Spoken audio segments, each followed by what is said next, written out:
Olá, bom dia, boa tarde, boa noite, depende do horário que você estiver na sua casa ou onde você esteja assistindo esse vídeo.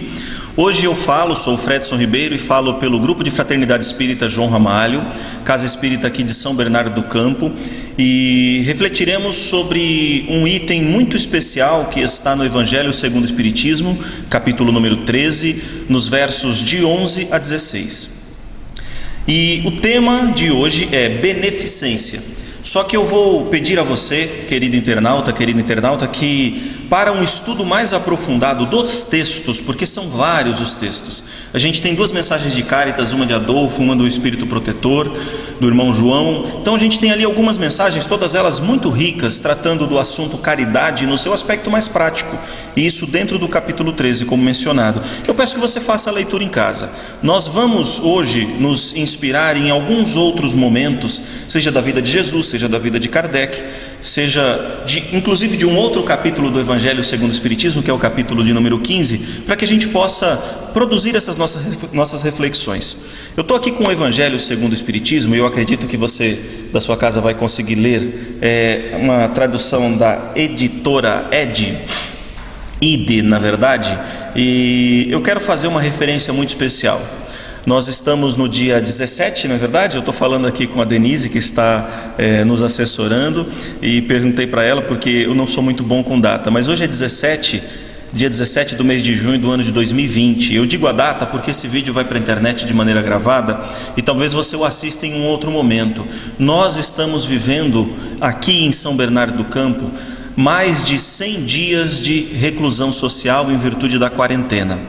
Algumas casas espíritas fecharam em meados do mês de março, nós estamos em junho, outras fecharam no finalzinho do mês de março, mas o fato é que todas as casas espíritas que temos conhecimento estão com as suas portas físicas fechadas para as atividades públicas, realizando algumas outras tarefas que são fundamentais e que não podem parar, porque atendem as pessoas que nesse momento enfrentam algum tipo de carência social, de uma carência econômica, muitas vezes muito marcante. João Ramalho é uma delas. E faço essa referência para que a gente compreenda aquilo que eu vou comentar agora. O Evangelho segundo o Espiritismo é o livro do meio. E ele é o livro do meio de uma obra de um autor muito importante, um francês de nome Allan Kardec.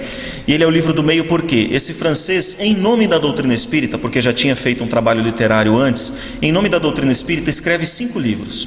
Quais são esses 5 livros? O Livro dos Espíritos, o Livro dos Médiuns, o Evangelho segundo o Espiritismo, o livro O Céu e o Inferno e, por fim, o livro A Gênese. Esses 5 livros ele escreve em vida. Escreve uma porção de outros textos que são periódicos, mensais, com os quais ele intitulou o Jornal Parisiense de Estudos Espíritas, e que hoje estão englobados em 10 livros que a gente conhece com o título de A Revista Espírita. Mas são esses 5 livros que ele traz a síntese daquilo que hoje representa para nós o Espiritismo. E é o livro do meio, Livro dos Espíritos, Livro dos Médiuns, o Céu, o Inferno e a Gênese. No meio nós temos o Evangelho segundo o Espiritismo. O Evangelho segundo o Espiritismo é composto por 28 capítulos e por um prólogo. E o capítulo do meio é o capítulo que fala especificamente da caridade, que é o capítulo 15. Ele está logo após o meio, porque você não consegue cravar o meio quando você tem um número par, você precisa de um número ímpar. Em 13 o do meio é o 2. Então em 28 nós temos como capítulo do meio, referencialmente aquele passo adiante, capítulo 15. Capítulo 15, que é o capítulo do meio, é o capítulo que nos traz como título o texto Fora da caridade não há salvação. O Espiritismo está englobado dentro de um conjunto de revelações que Allan Kardec vai estudar no segundo capítulo do Evangelho, no primeiro capítulo do Evangelho segundo o Espiritismo, onde ele diz: o meu reino não é ou melhor, eu não vim destruir as leis. E ele vai estudar que existe um conjunto de leis que foi apresentada pelo Senhor Moisés há 3.600 anos atrás, sobretudo no capítulo do Decálogo, que fala das 10 leis principais, ou os 10 mandamentos. Depois, na figura de Jesus, nós temos a segunda revelação, e na figura do Espiritismo, a terceira revelação. Qual é a figura do meio? Jesus, que é, sem nenhuma sombra de dúvida, sem nenhuma contradição possível, a figura mais importante nessa construção religiosa em que o Espiritismo se embasa. Então nós temos Moisés, Jesus e Espiritismo. Jesus é a figura do meio. E E por que eu estou falando tudo isso?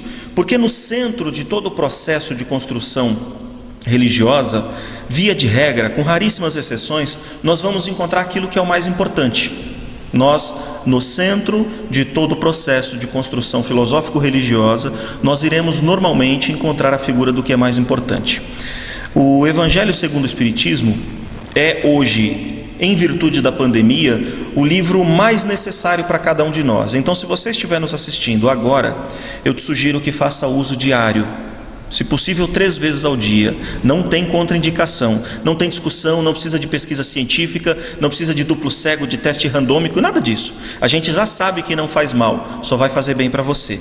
E por que estudar o Evangelho hoje é muito importante? Porque não só as casas espíritas, mas as igrejas católicas, as igrejas evangélicas, os templos budistas, os terreiros de Umbanda, todos os grupos religiosos que têm como finalidade ajudar-nos a ter paz, estão com as suas portas fechadas. É lógico que existe um decreto que configura-se uma lei e que obriga esse fechamento, que estão flexibilizando nos últimos dias, e nos próximos dias nós teremos notícia.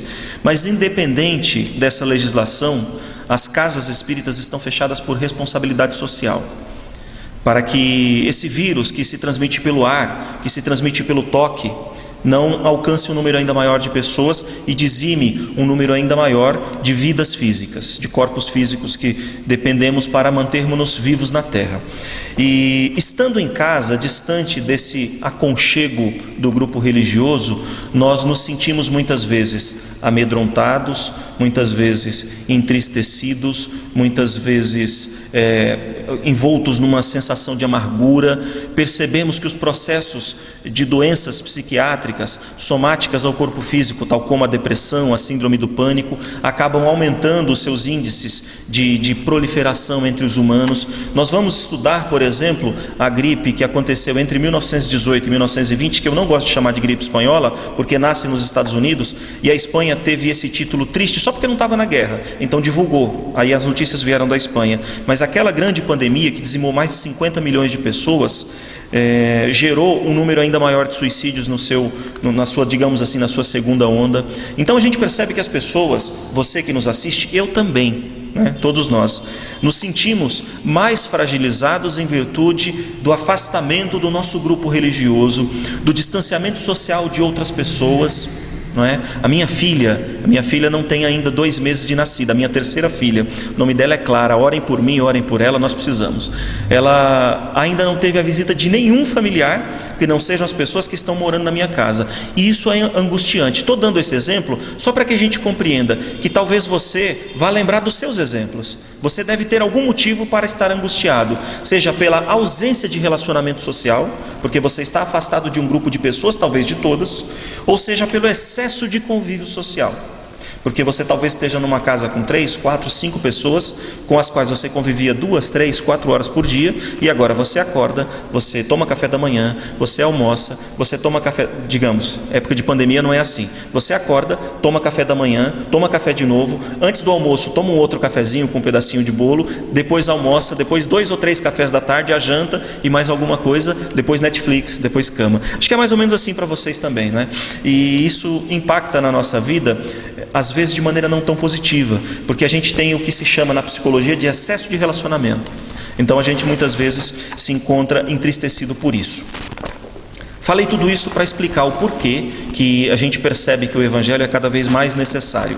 Jesus tem um encontro muito importante com o doutor da lei antes de iniciar o seu processo de pregação evangélica, a construção do Evangelho. Evangelho que vem do grego e significaria, se traduzíssemos para o nosso português direto, de maneira livre, boas notícias. Então, antes de ele iniciar o trabalho de pregação das boas novas ou das boas notícias, ou evangelion, como prefiram, ele tem um diálogo com um doutor da lei que se chama Hanã. Ele está sentado na porta do templo de Jerusalém, um grupo de pessoas está conversando, entre elas um homem muito sábio, que era ligado ao Sinédrio, que se chama Hanã, vai até Jesus, magnetizado pela sua beleza, pela sua serenidade, pela sua tranquilidade, pela expressão de paz e de sabedoria que ele transmitia, e vai ter com ele um diálogo muito singelo, e começa dizendo o seguinte: Nazareno, porque Jesus tinha uma fisionomia característica de Nazaré, o que buscas tu em Jerusalém? E Jesus responde a ele: passo pela cidade buscando a fundação do reino de Deus. O reino de Deus? Pergunta Hanã novamente para Jesus. O reino de Deus em tuas mãos? O que pensas tu que venha a ser isso? E Jesus lhe responde: o reino de Deus é obra divina no coração dos homens. O reino de Deus? E o que pensas tu que venha a ser isso? Pergunta Hanã, eu repito, e repito também a resposta de Jesus: o reino de Deus no coração dos homens. O diálogo é extenso, você vai encontrá-lo no livro Boa Nova, sugiro que leia, está no 3º capítulo, salvo engano, mas eu paro por aqui porque eu queria chegar só nesse ponto. O que é o reino de Deus? O reino de Deus é uma construção de paz.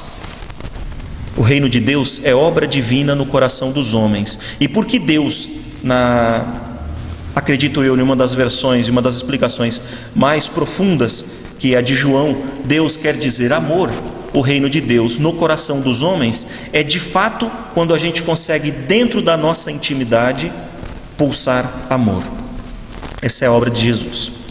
Se quiséssemos resumir todo o trabalho de Jesus, que duraram aproximadamente 3 anos, um pouco mais para os pesquisadores da área, nós diríamos amor. Allan Kardec nasce em 3 de outubro de 1804 e se torna um estudante, discípulo de Pestalozzi. Tem como grande atuação profissional ser um educador e tem como sonho educar os jovens parisienses. Quando lança o Livro dos Espíritos, um pouco antes, ele descobre que a missão da sua vida seria o Espiritismo. Ele nasce com outro nome, nem importa dizer aqui, o nome dele era Rivaio, sobrenome, e ele adota o nome Allan Kardec para não criar uma confusão de nomenclatura. E como Allan Kardec, ele lança esses livros que eu mencionei. E o que é o Espiritismo?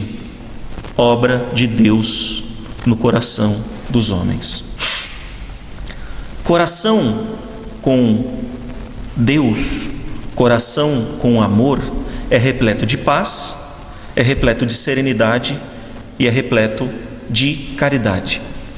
É possível aglutinar esses sentimentos em nossos corações se não conseguirmos superar o medo, por exemplo, da morte.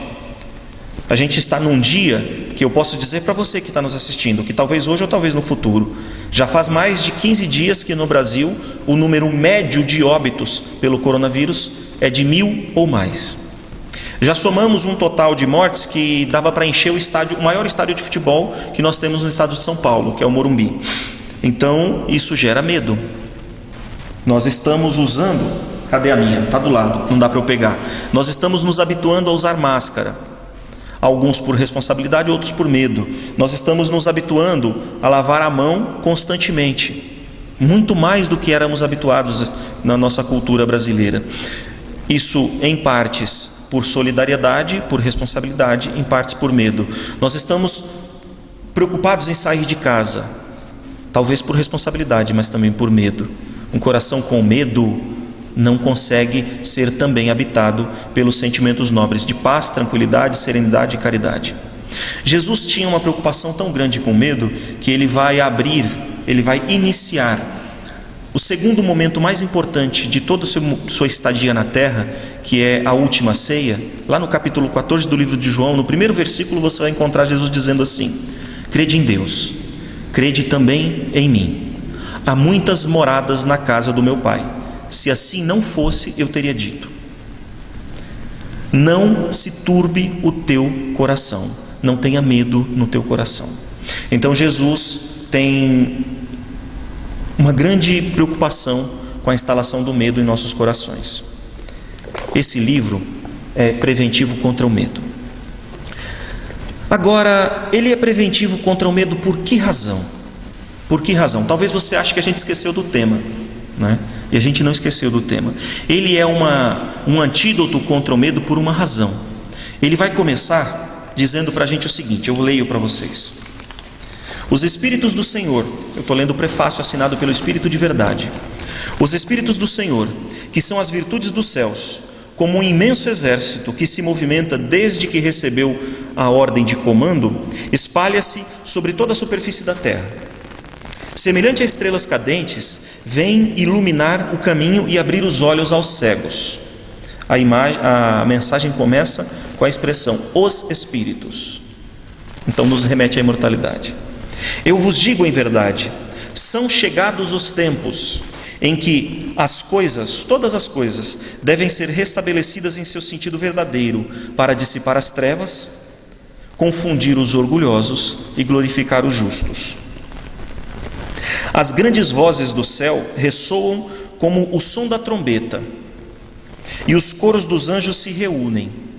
Homens, nós, dizem os anjos, nós vos convidamos ao concerto divino.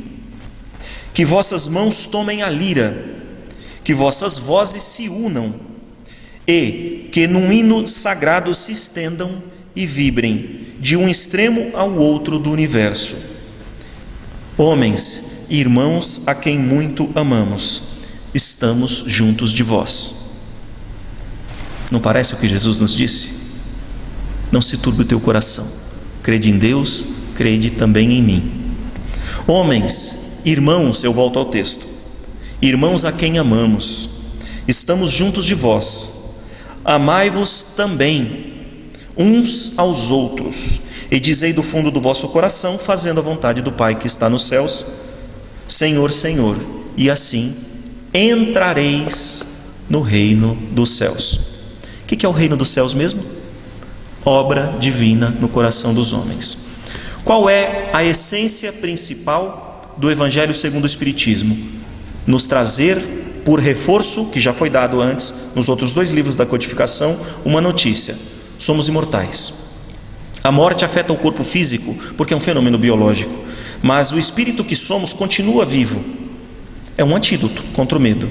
Acreditar em Deus e acreditar em Jesus, junto com essas informações, nos fortalece, nos acalma, nos dá ânimo.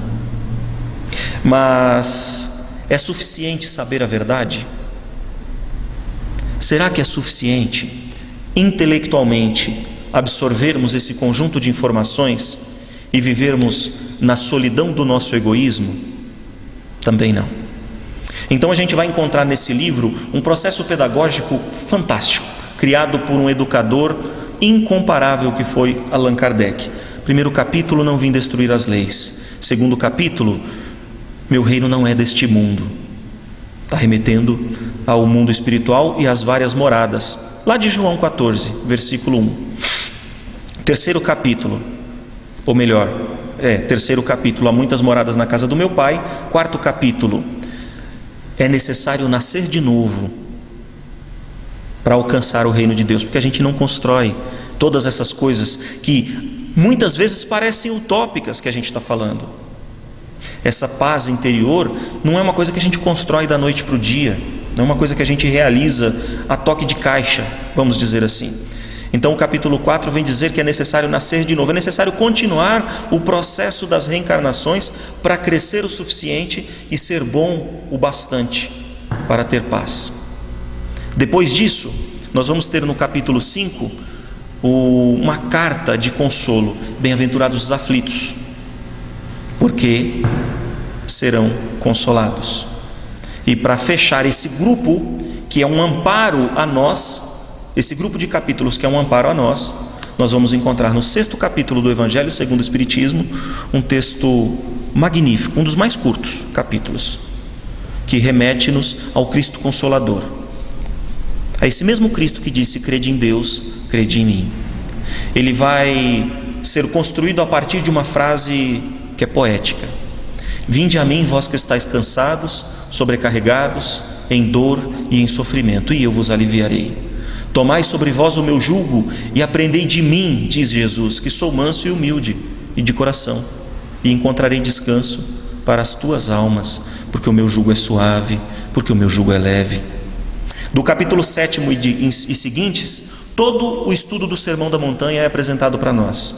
Capítulo 13, que é esse que nós estamos estudando hoje, vai absorver, vai trazer para nós o primeiro item do Sermão da Montanha, mas com outra linguagem. O primeiro item do Sermão da Montanha, depois que Jesus faz o prólogo, as pessoas se organizam, ele começa a dizer e vai dizer assim: bem-aventurados os humildes. Está traduzido para a maioria das traduções como pobres de espírito, mas são humildes. E o que vem nesse capítulo de hoje, nesse capítulo 13? É o estudo da humildade, que a mão esquerda não saiba o que faz a direita. É a mesma coisa, que também está dentro do Sermão da Montanha, na sua segunda parte. A humildade é a única forma de sermos bons sem mancharmos a bondade.